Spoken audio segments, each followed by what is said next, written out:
Soomaaliya wasiirada iyo xildhibaanada dowladda federaalka ee Soomaaliya wasiirada iyo xildhibaanada dowladda galmudug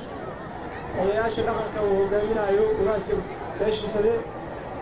gudoomiyaha degmada Caabuda iyo shacabka dhammaan Caabuda ciidamada qalabka sida bahda warbaahinta dhammaantiin assalaamu calaykum waraxmatullahi wabarakaatu gacan soo dhawow degmada Caabuda waxaa ku nool dadkaagii waxaa ku nool bulshadaadii waa bulsho aad kuu tabaysa waa bulsho aad kuugu baahnayd runtii ilaa iyo muddo ku sugaysay intii aad deegaanada galmudug soo gaartay oo dhan iyo maalinkii lagu doortay intaasoo dhan doonaysana inaan halkaan ugu timaado runtii magaaladan waxaa la aasaasay 1950 ilaa iyo intaasna dadkeeda inay sii bataan moogi marna ma yaraan magaaladan waa magaalo aad u weyn waa degmada ugu bulshada iyo dadka badan deegaanada galmudug runtii waa degmo si aad u sarraysa wanaagga iyo jacaylka iyo siday dowladnimada Soomaaliya u qabaanna waxaa ka garanaysaa sida maanta halkaan ay kugu soo dhaweeyeen oo u soo wada baxeen carruurtii hooyooyinkii dhallinyaradii iyo odayaashii dhammaantood oo si aad ay kuu soo dhaweeyeen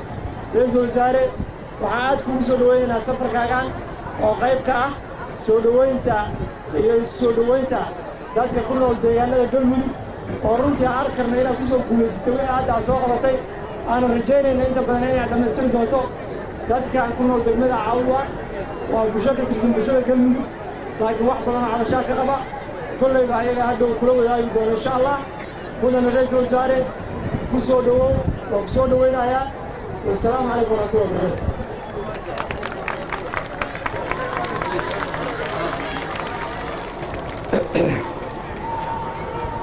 بسم الله الرحمن الرحيم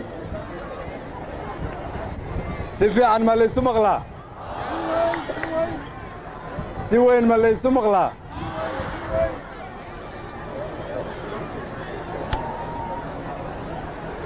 عرفوك بان إذن كغني بذي عابد باقوي من نبض با مقالة دي إلهي لقو عابد آيه عابد باقوي من نبض با شعبكي دولة النبض عيسايا وعابد واقعي من نبض با مرتع علوس بان سلايا عابد واقعي من نبض با نلكي جيلا عسعسايا وعابد واقعي من نبض با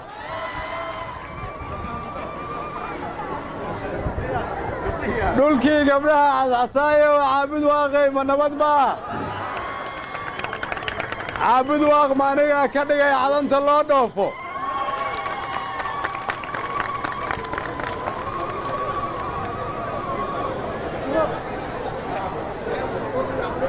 waxaan leeyahay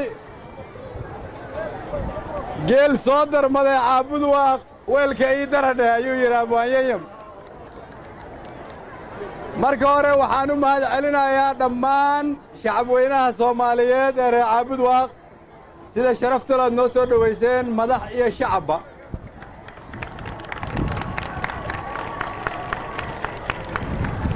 waxaan leeyahay haddii qof Soomaaliyeed oo halkan jooga ama dalka dibaddiisa jooga oo halkan naga daawanayo uu shaki uga jiro in dawladnimada Soomaaliyeed ay hana qaaday tusaalihii maanta ayaa hortiina taagan yahay haddaad walwal ka qabteen inay Soomaaliya hore u dhaqaaqday kaalay caabud waaq soo daawada haddii aad rajab xumo qabteen eega indhaha wiilasha iyo gabdhaha yaryar ee caabud waaq iyo jacaylka ay dawladnimada u qabaan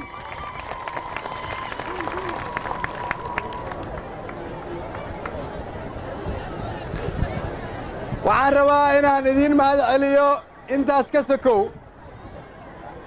waxaan idinkugu imid inaan idinka codsado waxyaabaha soo socda waxaan idinkugu imid inaan idinka codsado inaad noo oggolaataan aniga iyo wafdigayga anigoo ku hadlaaya magacayga iyo magaca madaxweynaha iyo kan xukuumadda inaan idinla dhisno galmudug nabad ah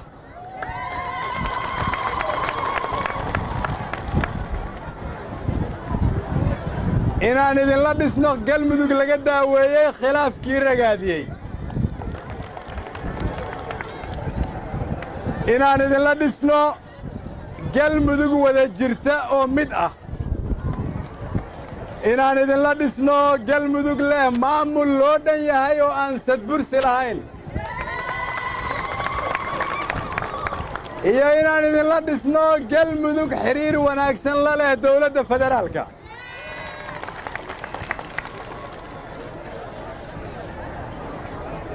reer caabudwaaq waxaa lagu yaqaannaa dawlad jacaylka waxaa lagu yaqaannaa dawladnimada waxaa lagu yaqaannaa dulqaadka waxaa lagu yaqaannaa inay tahay magaaladii alle caabudka intaasoo la isku daray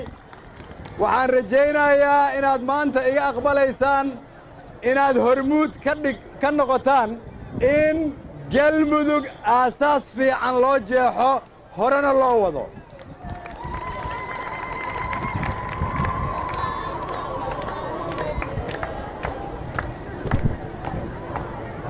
waxaan rabaa in tiirarka ay ku taagan tahay dawladnimada galmudug reer caabudwaaq ay hormuudka u noqoto diyaar mawtiin diyaar mawtiin in dulqaadka ugu weyn aad muujisaan diyaar ma u tihiin inaad dadka isu keentaan diyaar ma u tihiin inaad noqotaan dowrkii dawlad goboleedka galmudug hormuudka ka noqon lahaa waxaan rabaa in odayaasha gabdhaha reer caabudwaaq dhallinyarada siyaasiyiinta iyo cid walba oo ku abtirsata degmadan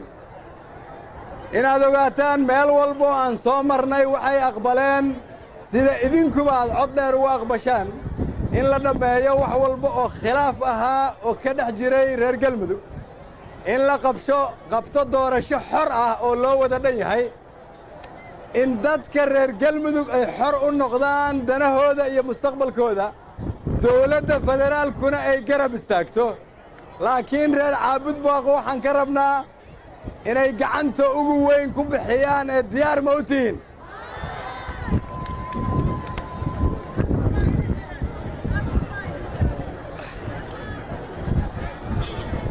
waxaan rabaa inaan idiin sheego oo aan maanta hortiinna ka caddeeyo dawladda soomaaliyeed waxay ku tallaabsatay horumar waaweyn dawladdu waxay ka shaqaysaa in dhaqaalihii dib u habeen ay ku samaysay oo dunidu aqbashay in amnigeeda ay dib u habeen ku samaysay in siyaasadda ay dib u habeen ku samaysay in danta soomaaliyeed hadda ay ka taliyaan madax soomaaliyeed oo aanay ajnebi ka talin si horumarkaas loo xoojiyo waxaa loo baahan yahay in gobollada dalka oo dhan ay shaqeeyaan dawlad goboleedyada la hirgeliyo waxaan soo maray dhul weyn inta aan ku dhex socday galmudug oo wada nabad ah oo kulligiis barwaaqo ah laakiin u baahan in la sii adkeeyo nabadda iyo xasiloonnida u baahan in maamul dadka soomaaliyeed ee ku dhaqan galmudug loogu adeego laga dhiso waxaan rajaynayaa marka in kulligeen reer galmudug ama cadaada joog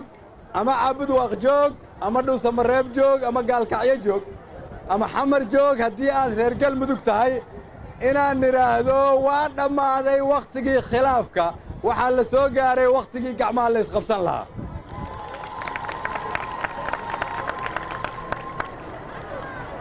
ugu dambayntii waxaan salaan diiran idinkaga sidaa madaxweynihiinni madaxweyne maxamed cabdulaahi maxamed farmaajo oo farriintiisu ay tahay tan uu ii soo dhiibay oo ah dhisidda galmudug xor ah oo waarta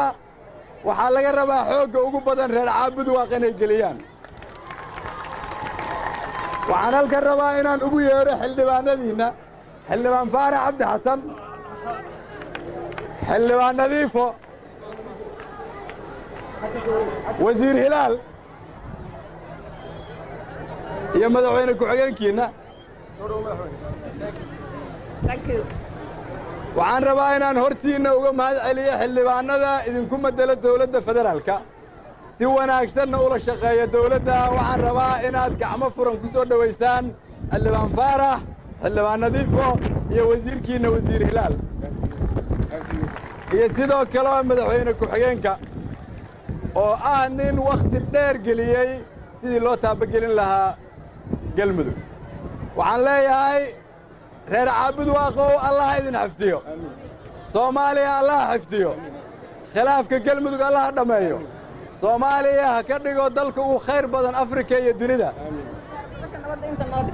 waxaana rajaynayaa in safarkan halkan aan ku imid uu noqon doono qayb ka mida taariikhda ummadda soomaaliyeed oo horumar u horseedi doono reer galmudug iyo dhammaan soomaaliya soomaaliya ha noolaato soomaaliya ha noolaato soomaaliya ha noolaato reer caabud waaq ha noolaadeena waa mahadsantihiin